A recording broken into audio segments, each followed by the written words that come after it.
Sycamore. Welcome to the 5th podcast of the year.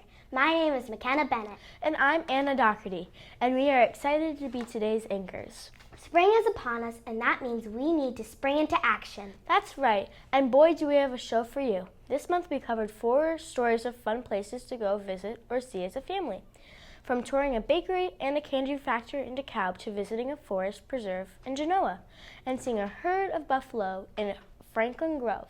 And we have an action-packed new segment you will be sure to love. That's right, but before we get started, let's hear from a couple of our great sponsors of Spartan TV Junior. This month, we would like to highlight Hometown Realty of Sycamore and Bosma Dental. When you are in search of a new home or possibly new teeth, both places will leave you a smile on your face. New teeth? Yep, you should see my grandma's. They look awesome by our nightstand. They glow! For our first story, we traveled to a hidden gem, Lala's Bagels, and learned about the store and what they make. We are so thankful because after taking the tour, we had the opportunity to sample some of the awesome cookies they make.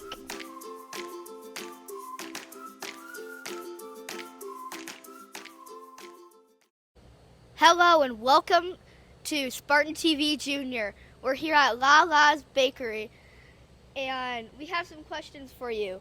How and why did you start your business in DeKalb County? Well, initially, my wife and I were not planning to come to DeKalb County. Truthfully, we didn't even know where DeKalb County was. But we have our daughter and our son-in-law and our grandkids that were living in Chicago. So we knew we wanted to move to Illinois. And then, because my wife is a good baker on her own, we were looking for a bakery business to buy. This one happened to be available, so we chose it. So it wasn't a plan to come to DeKalb. It was the business was here in DeKalb, and so we've come out here. Okay, thank you. Can you describe some of your other sweet treats? Yeah, the number one sweet treat that we sell in the store are our iced cinnamon buns.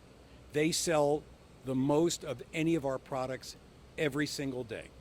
Then we do pecan cinnamon rolls. Some people don't like nuts or can't tolerate nuts, but the people who do seem to really love them. Then we sell tons and tons of cookies that some of you guys had when you came in today. We sell lots of cookies. We sell lots of breads, but it's the cinnamon buns are what we're known for. Then we sell little danishes, which are small little cakes and treats and coffee cakes and things like that. Thank you, and those cookies were delicious. Glad you like them. How many flavors of bagels do you have? What is your best-selling bagel? Okay. Normally we make 11 different flavors of bagels. We could do almost an infinite variety of them, but it's interesting because when you take a plain bagel, you generally put toppings on them, either onion flavored or everything flavored. But for cinnamon raisin bagels or for rye bagels or a blueberry bagel or a chocolate chip bagel, you have to make separate dough. And if you don't know how many you're going to sell that day, sometimes they get left over and you either have to give them away or throw them away. So we use our 11 best sellers every day. Our best sellers, there are 3 that alternate between number 1, 2, and 3. It's our plain bagel, plain ordinary bagel. It's our jalapeno cheddar bagel and our Asiago cheese bagel, followed closely by our everything bagel. What's the most amount of bagels you've made in a day? Oh my. Probably about 200 or 300, and that's generally before a big holiday like Christmas or Thanksgiving. That's when we are the busiest. So there are bagel stores in some of the big cities in New York that make thousands a day. We're just a little store here in DeKalb, so we don't sell quite that many. Normally, we do about 100 bagels a day. In our next story, we traveled to see one of Willy Wonka's factories in DeKalb. Yes, you heard that right. We went to one of Willy Wonka's factories. For our candy factory is one of the largest candy factories in the world, and one of their brands of candy is Willy Wonka. We are so excited to show our golden ticket and learn about the factory and what they do in DeKalb.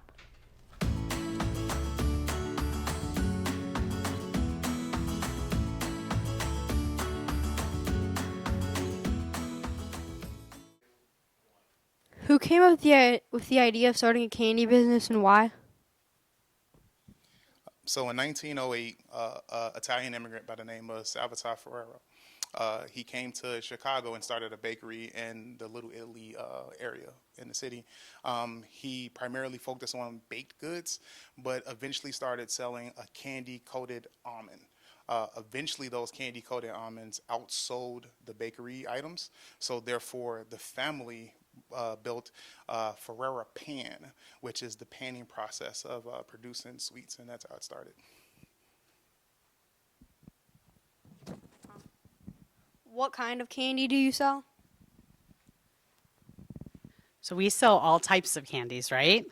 So if we look over here, we've got Brock's, right? So that's your candy canes, your candy corn, a lot of for your seasonal, right? Different times of the year. Then we move on to Little Black Forest. So if you see the gummy bears, right? Sometimes the island strips, right? Fruit strips too. We've got Nerds, which is very popular, right? Trolleys, which tend to be like the gummy worms and things like that, right? Sweet tarts tend to be round, or we sometimes have gummies. And then we've actually just acquired or bought Jelly Belly. So we've got even more jelly beans to add to our mix.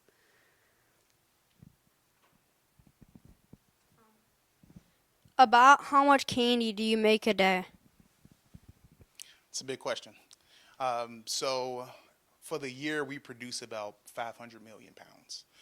That equates to about 1.3 million pounds per day. And fun fact is, right across the parking lot, 72 million of those pounds come from that facility.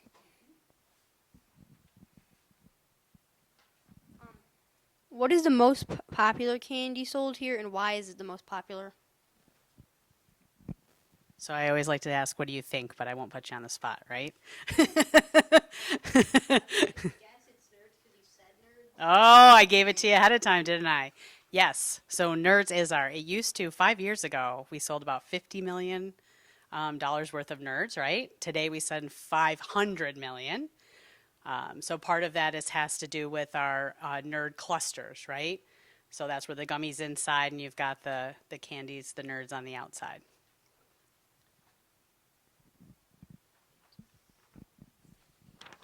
How many states does your business distribute in? To. So I'm actually going to pass this one off to Jen because Jen is the DC expert. Yeah. So we're like we talked about, right? We've got the distribution center that we're in right now. So just for you guys to help out, this is the largest distribution center in the world for Ferrera. So and then we've got the plant across the parking lot, right? So that's known as the Pack Center, where Jeremiah is at. So we are on all 50 states, as well as we go to UK or England. We're going to China, Mexico, Canada, and actually we also own candy as a separate candy company in Brazil. So. Where does all the extra candy go when it's not brought? Okay, I can actually answer this one. All right. So we call that adolescence. So typically what happens is when we have candy that we can't sell because of coloring or flavor might be a little bit off, still good for human consumption, we actually sell to pig farms. So they use it as animal feed, which is why you get some sweet bacon sometimes. But yeah, simply where it goes. Springtime is here, and that means the birds are chirping and the trees and flowers are blooming. Spartan TV decided to stretch our legs and explore Russell Woods Forest Preserve in Genoa, and we learned about the awesome forest preserve and some of the programs they have to offer.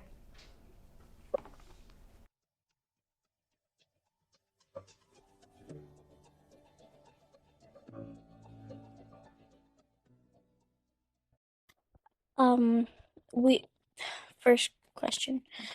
How long have you been rescuing animals? Oh, here at the Natural Resource Education Center, which is in Russell Woods Forest Preserve, right? This is your only nature center in DeKalb County. We don't exactly rescue animals, but we do take animals that are indigenous to Illinois, which means they're from here. They would be out of the wild. Somebody took them and now they don't want them anymore. And then we will take them sometimes, if we have room, and make sure they're healthy and sometimes find them new homes. Otherwise, we keep them here for people to visit and see.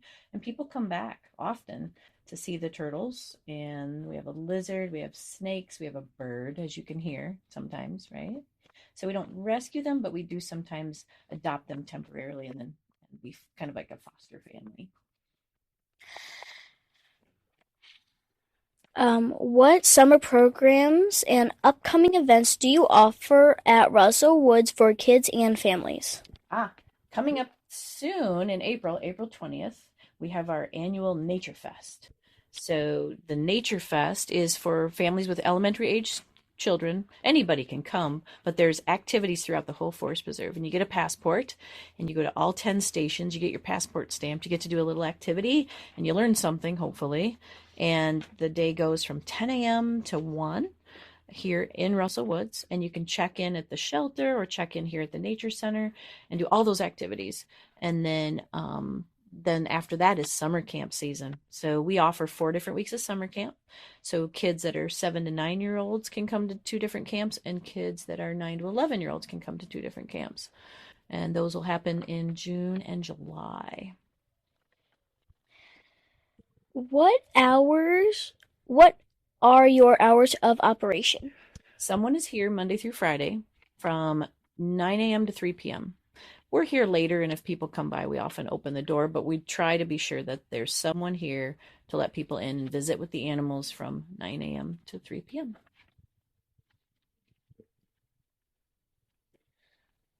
When was Russell Woods Forest Preserve first established, and what is the process for getting an area reorganized and preserved? So Russell Woods, it started in like 1940, a long time ago, and it was the Russell family. Hence, the Forest Preserve is named after the Russell family, and camp is Camp Russell. Everything's Russell around here, except the carved bear outside. That's forest, right? So by 1942, it became Russell Woods Forest Preserve. It's 126 acres, and the county paid $4,747 for all 126 acres, which sounds like a lot maybe to you guys, but it's actually really inexpensive. And we have over 20 forest preserves in DeKalb County now, and they get their name usually based on where they're at. Or we have Potawatomi, because the Potawatomi, the indigenous peoples that lived here. We have the Potawatomi Forest Preserve. We have some forest preserves named after people. Riverwood for the family that donated it, and it's by a river. Makes a lot of sense, right? Nice compound word, Riverwood, right? And basically they go through what we call a rubric. They have to look at, if somebody says they want to sell or give their property to the forest preserve, it can't just be a chunk of property just anywhere.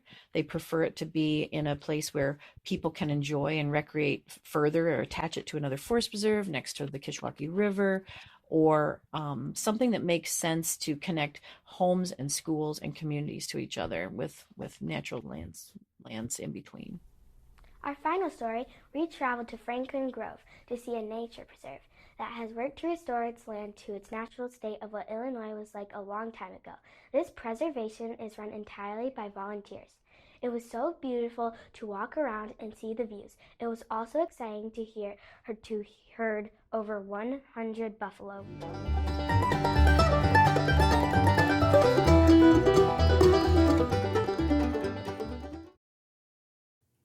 In March, Spartan TV Jr. decided to take a tour of Nachusa Grasslands.